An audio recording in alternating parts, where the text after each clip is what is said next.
جی انہوں نے فرمایا کہ بھائی رزق حلال کی اہمیت ہے بچوں کی تربیت میں، تو اس میں تو کوئی دو رائے نہیں ہو سکتی اسلامی نقطہ نظر سے۔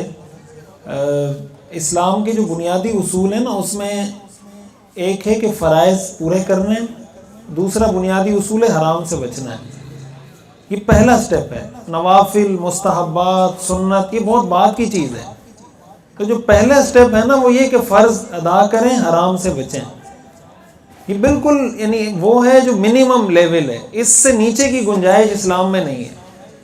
تو حرام کسی بھی طرح انسان کمائے، وہ ظلم کرے، وہ دو نمبری کرے، وہ دھوکہ دے، وہ رشوت لے، وہ اپنی بہن کا حق دبائے، یتیم بھتیجے کا حق دبائے، کسی بیوہ کا حق دبائے، کچھ بھی کرے، تو رزق حرام کے بارے میں قرآن کریم میں آتا ہے ان الذین یأکلون اموال الیتامی ظلما انما یأکلون فی بطونہم نارا، جو یتیموں کا مال کھاتے ہیں یہ اپنے پیٹ میں آگ بھر رہے ہیں۔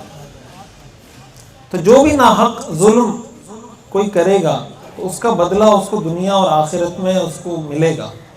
اور وہ یہ بات بالکل ٹھیک ہے کہ اس کے اثرات اولاد میں نظر آتے ہیں۔ بعض اوقات آپ بہت کوشش کر رہے ہوتے ہیں لیکن وہ فیکٹر اس کی طرف ہماری توجہ ہی نہیں ہوتی۔ یعنی ہم تو یہ سمجھ رہے ہیں نا کہ ہم اپنے پورا فوکس کیا ہوا ہے، سمجھا بھی رہے ہیں، مدرسے میں بھی ڈالا ہوا ہے، جیب خرچی بھی دے رہے ہیں، پھر بھی ٹھیک نہیں ہو رہا، تو پھر انسان کو اپنے ذاتی اعمال پہ توجہ دینی چاہیے۔ ہمارے بزرگوں نے تو یہ تک لکھا ہے کہ جب کوئی شوہر گھر میں آئے نا اور وہ دیکھے کہ بیوی کا رویہ تبدیل ہے یا وہ صحیح بات نہیں کر رہی، تو اس کو فوراً اپنے گریبان میں جھانک کے دیکھنا چاہیے کہ آج مجھ سے باہر کون سا گناہ ہوا ہے کہ اس کا اثر میری بیوی پہ ظاہر ہو رہا ہے۔ تو آپ اگر سوچیں گے تو آپ کو یاد آ جائے گا کہ آج مجھ سے یہ گناہ ہوا ہے، اور اس کا اثر بیوی پر اسی دن آپ کو نظر آئے گا۔ لیکن کسی کی آنکھ ہو تو یہ آنکھیں نہیں، اس کے لیے دوسری آنکھیں چاہیے ہوتی ہیں۔ وہ سوچ ہو تو پھر انسان کو نظر آتا ہے کہ آج جو میری بیوی کا رویہ اکھڑا اکھڑا سا ہے، اس کے پیچھے میرا وہ گناہ ہے جو میں نے باہر بد نظری کی ہے نا، اس کی وجہ سے آج میری بیوی کا رویہ میرے ساتھ ٹھیک نہیں ہے۔ تو رزق حلال کی اہمیت، اس میں تو کوئی شک شبے کی گنجائش نہیں ہے کہ اگر رزق حلال ہوگا تو اولاد کی اچھی تربیت ہوگی۔ دیکھیں، ایک تو یہ دیکھنا چاہیے کہ کتنا عرصہ یہ کام آپ نے کیا ہے، مطلب 1 سال کیا ہے، 2 سال کیا ہے، 3 سال کیا ہے۔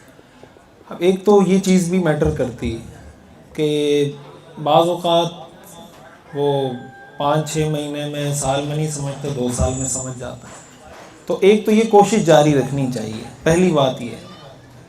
دوسری بات یہ کہ اگر آپ اس کو جس طرف لے جانا چاہ رہے ہیں وہ اس طرف نہیں جا رہا، اور آپ کو لگتا ہے کہ کسی اور چیز میں اس کا دل لگ رہا ہے یا کسی اور فیلڈ کی طرف یہ چاہتا ہے کہ میں یہ کام کروں یا وہ کام کروں، تو آپ اس کو تربیت ضرور دیں۔ بعد میں اگر وہ تربیت حاصل کر کے کاروبار کی طرف جاتا ہے تو بغیر تعلیم کے بھی بچہ کاروبار کر سکتا ہے۔ یعنی اچھی بات ہے یہ جو ہم سمجھتے ہیں نا بعض اوقات کہ تعلیم نہیں ہوگی تو بچہ بالکل ہی ضائع ہو جائے گا، یہ تصور غلط ہے، یہ ٹھیک نہیں ہے۔ آپ کو اس وقت بھی بڑے بڑے فیکٹری کے، مل کے آنر آپ کو مل جائیں گے جو بالکل ان پڑھ ہیں، اور ان کے جو مینیجر ہیں انہوں نے MBA کیا ہوا ہے جو وہاں نوکری کر رہے ہیں۔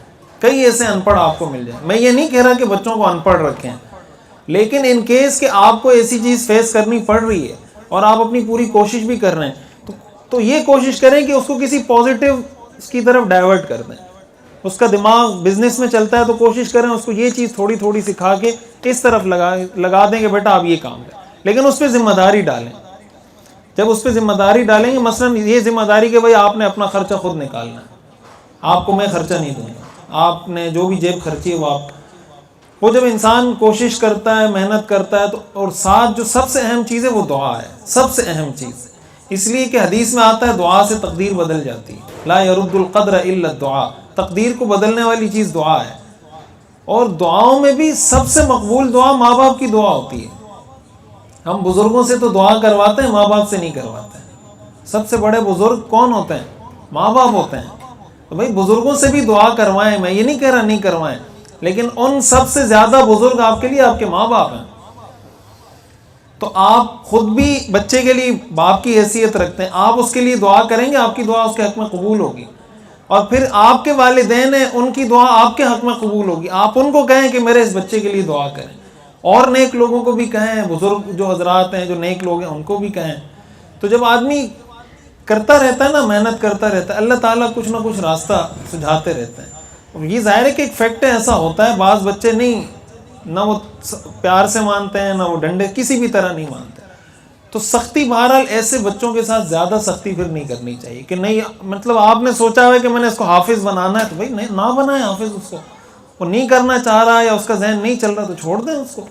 حفظ کرنا کوئی فرض تو نہیں ہے, اتنے سارے بچے اور کر لیں گے. آپ کو اللہ تعالیٰ ثواب دے دیں گے کہ آپ کی اچھی نیت تھی, آپ کو ثواب مل گیا. نہیں ٹھیک ہے, اس میں کوئی حرج کی بات نہیں ہے. قرآن آپ اگر سنتے سنتے نیند آ جاتی ہے تو یہ اچھی بات ہے, اس میں کوئی گناہ کی بات نہیں بلکہ اچھی بات ہے. تو غور اور فکر آپ کو اس وقت تک کرنا ہے جب تک آپ جاگ رہے ہوں, یا آپ اس کیفیت میں ہوں کہ آپ غور و فکر کر سکیں. ایسا نہیں ہے کہ ہر وقت غور و فکر قرآن میں کرنا آپ کے لیے لازم ہوگا, اس کا بھی ایک وقت ہوتا ہے. تو یہ جو وقت ہے یہ غور و فکر کا وقت ہے نہیں, وہ سونے کا وقت ہے. تو سونے کے لیے آپ جب لیٹیں تو سونے کے لیے ہی لیٹیں. تو اس میں کوئی حرج کی بات نہیں, بالکل ٹھیک ہے, نہ کوئی گناہ ہے بلکہ اچھی بات ہے, اچھی عادت ہے. اور دوسرا جو آپ نے سوال کیا پہلا کہ والدہ کا کتنا پرسنٹیج ہے, تو دیکھیں بنیادی طور پر جو تربیت ہے نا یہ والدہ کی ذمہ داری ہے, ماں کی ذمہ داری ہے بنیادی طور پر. جیسے شریعت نے کام تقسیم کیے ہوئے ہیں نا, کہ شوہر کے ذمہ خرچہ لگایا ہوا ہے کہ تم نے کمانا ہے اور بیوی بچوں کو لا کے دینا ہے. عورت کے ذمہ بھی کچھ کام لگائے ہوئے ہیں. تو عورت کے ذمہ جو کام ہے ان میں سے اہم کام بچے کی تربیت ہے. یہ جو کہا جاتا ہے ماں کی گود پہلی درسگاہ ہوتی ہے, وہ اسی لیے کہا جاتا ہے. تو اس لیے پرسنٹیج وائز تو میں یہ نہیں کہہ سکتا, رول تو دونوں کو پلے کرنا ہوتا ہے, دونوں کی اہمیت اپنی جگہ ہوتی ہے. لیکن والد کا کام اس میں ایک سپورٹر کا ہوتا ہے. سپورٹر کا مطلب یہ ہے کہ بعض اوقات عموماً یہ ہوتا ہے کہ ماں نرم ہوتی ہے, باپ سخت ہوتا ہے, مرد ہوتا ہے وہ. تو جب ماں کی بات بچہ نہیں مان رہا ہوتا تو اماں ڈراتی ہے کہ ابا آئیں گے تو میں اس کو بتا دوں گی. تو اس حد تک تو ہے کہ ابا اگر بچہ اماں کی بات نہیں مان رہا تو ابا آ کے جو اماں کی بات ہے اس کو امپلیمنٹ کروائے کہ جو اماں نے بولا یہ کرنا ہوگا. اس حد تک تو ابا کا رول ہے. یہ نہیں کہ وہ کوئی نصیحت باقی ساری چیزیں بھی کرے جیسے جیسے اس کو وقت ملے. لیکن اگر ایک آدمی کو وقت مل رہا ہے, اب وہ اس وجہ سے کہ بس یہ تو اماں کی ذمہ داری ہے, میں ٹھیک ہے میں نے اپنی جاب کر لی, اب بچہ صحیح کرتا ہے بگڑتا ہے بنتا ہے یہ ماں کی ذمہ داری ہے, ٹائم ہے میں پھر بھی ٹائم نہیں دے رہا, تو یہ رشتے تو کبھی ضابطے سے چلے ہی نہیں ہیں. ہمیشہ یہ جو میاں بیوی کا رشتہ ہے یہ رابطے سے چلتا ہے, ضابطے سے نہیں چلتا, کمپرومائز سے چلتا ہے. آپ کو اس کے بہت سارے کام کرنے ہوں گے, اس کو آپ کے بہت سارے کام کرنے ہوں گے.